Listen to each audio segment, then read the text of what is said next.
seasoned gastroenterologist, associate professor of medicine at UCLA, on the board of trustees of the American Society of Gastroenterology, Endoscopy, and on the board of trustees of Chicago Medical School. Please welcome back to the program Dr. Carey B. Strom. Doctor, how are you? I'm very well, Larry. How are you? I'm good. I'm doing well. Doctor, I was contacted by my hospital, and I had my first coronavirus vaccine a couple of days ago. I got to come back in, I think, about 3 or 4 weeks to have the second one. I guess I was notified because I'm over 65 years old and I've got comorbidities. Is that why I was notified? Yes. So, and I admire the fact that you didn't cut the line and you did it right. Mm-hmm. Yes, you're over 65, so that's basically phase 1B of Tier 1, and you qualify for the vaccination, and I'm glad you were able to get it. I have so many patients that have trouble signing in online. How did you do it? Did you go online, or what website did you go? I did nothing. I got a text from Cedars-Sinai telling me to come. I did nothing. So you were not even on CS Link, huh? I wasn't on anything. I did nothing, doctor. It popped up. They told me to call a number. I called the number. They made the appointment. My white girlfriend takes me to the place, and she can't get the shot. So I guess her white privilege didn't kick in. So. Well, I'm glad you got it. It's a good thing. And you got the Pfizer, I assume. That's right. That's why I've got to go back for the second one. The Moderna one, you have to have 2 shots, but that one you don't have to have it in the same cold conditions. Is that right? Well, no. You have to have 2 for the Pfizer as well, in 3 weeks, the Moderna in 4. And they're both their technology, this messenger RNA. They're very good, 94, 95% effective. The only problem with those vaccinations, they need to be transported in minus 20 to 60 degrees Celsius, so it's hard to transport.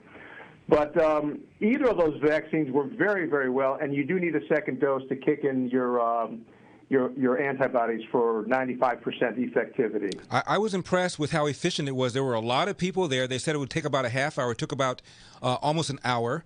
But they were very efficient. The line moved pretty quickly, but there were a bunch of people being vaccinated. All old people. They all looked elderly. I got mine at Cedars, too, and I thought it was very efficient. They were very good. Mm-hmm. All right. Dr. Strom, I want to talk to you about this business of this second, this mutation, this UK mutation.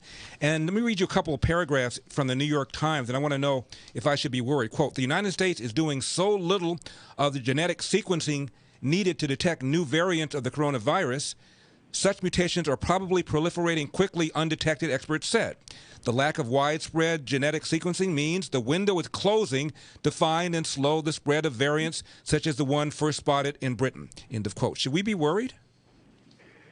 Well, I mean, this is not unique. I mean, viruses mutate. And the key to the rapid vaccination here is if you get more people vaccinated, then the virus doesn't have a host where it can go ahead and set up shop and mutate. So the best thing is to get everybody vaccinated as quickly as possible so the virus mutates less. The fact that we're hearing about mutations is not new. Every virus does mutate.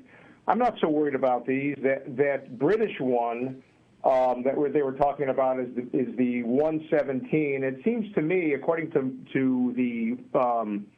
Pfizer and Moderna, their antibodies are as effective against that one. That one seems to be pretty prevalent in our country now. More concern is the one from Brazil and South Africa. It's the B1351, and that one seems to be a little bit of a different protein where we don't develop the same antibody response from an infection and from the vaccination. So I don't believe it's going to be any more fatal. I think the monoclonal antibodies that we use in somebody who's not been vaccinated may not be as effective.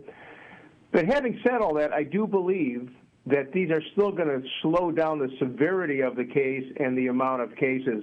Look at the vaccination. I guess what we're getting at is the vaccination going to be effective. And it's probably not going to be as effective, but it's still going to be effective. I know Moderna is looking to make a booster to change the protein.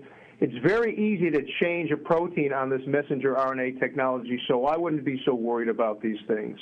My guest is Dr. Carey B. Strom. He's an associate professor of medicine at UCLA. Dr. Strom, Is it me, or are we hearing more and more news about these mutations, about these viruses? Is it we're paying more attention now to viruses, or are they proliferating more than they did a generation ago? Well, like I said before, that I don't think the mutations are so uncommon. All viruses do mutate. They're smart. They infect the cell, and they will mutate to survive. So to see a mutation of a virus is not novel. It's not unusual. The real concern is the virus going to be more severe than the original COVID-19 virus? That's the real concern. Is the spike protein, the protein on the virus that infects our cells, going to be more dangerous? And possibly, do I think it's going to be a huge wave of fatality? I do not.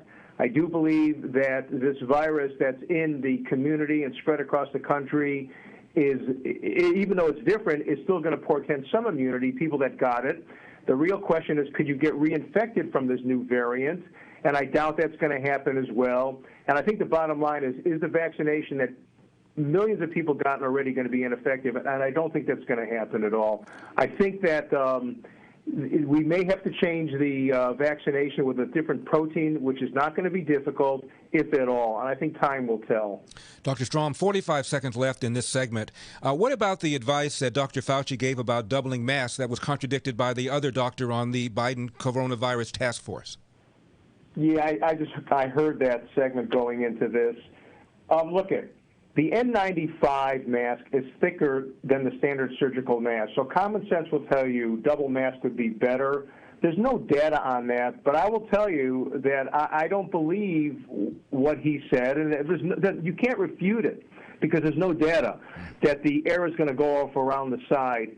I think a double mask can hurt, and I would encourage that myself. All right, Dr. Strom, please don't go away. I want to ask you about the involvement that Dr. Fauci allegedly has with a lab that was doing coronavirus or virus research, and that maybe this virus escaped from a lab. Is that at all possible? I am Larry Elder. Do not leave town.